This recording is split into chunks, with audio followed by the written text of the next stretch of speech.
I failed so many times, it makes my stomach hurt. Like, do you know how many days I walked to the courts and was like, today's gonna be the day? I'm gonna dunk a basketball today.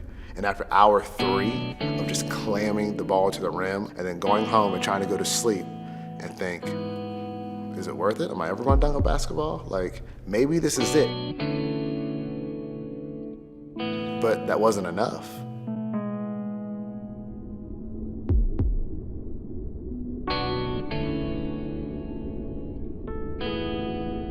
Because on paper, I used to look like, I wasn't even on the team. 5'5", 117 pounds. I didn't want people to count me out because how tall I was. I didn't have really any real role models that was my height. So that was like the hardest thing for me is I didn't see anybody who was like me that could do it. You know how I got my first dunk? An accident. The ball bounced off the rim and I caught it and put it back in and grabbed the rim. And guess what? I didn't dunk for 3 more weeks after that.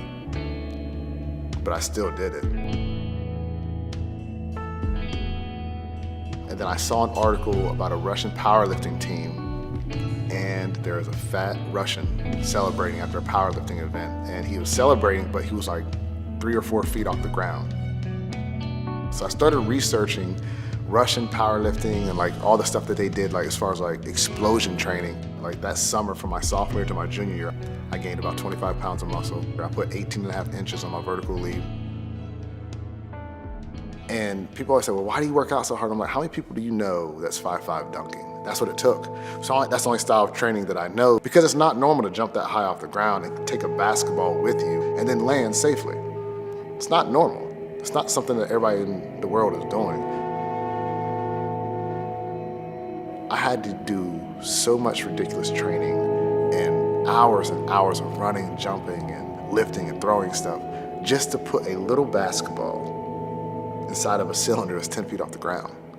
And it's still worth 2 points. I'm willing to put myself through all this pain and anguish for that one moment to say, I can do it.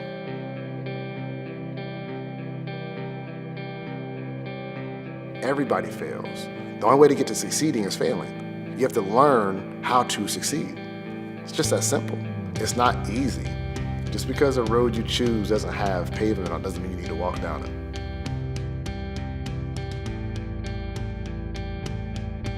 And that's what I love about my journey right now is that my story's getting out in the sense of kids are gonna realize that, hey, he was 5'5" and he was first team All-Ohio and went on to do great things in basketball being that small. So I can do it too. Anything's possible, like anything. I'm just a small town kid from Ohio. My grandfather, my mother, they used to always tell me, work hard, work hard, work hard. And, you know, you're like, yeah, okay, but nothing's happening. And then boom, it's possible.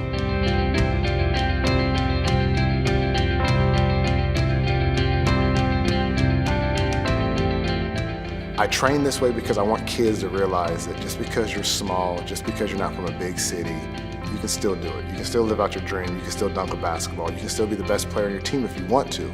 I always tell people, like, just because you see somebody who's small, don't count them out. And I think that's so cool is that I have the chance to tell that kid who's in Iowa right now, sitting in front of his computer watching a YouTube channel, and he finds my video and he finds out that I'm the same height as him, and for one split second, he may think, I can do it. And that's enough. Brandon Todd hits for a career-high 42 points, 10 three-pointers, and the Bobcats, top 2 sectional, move on to the sectional final.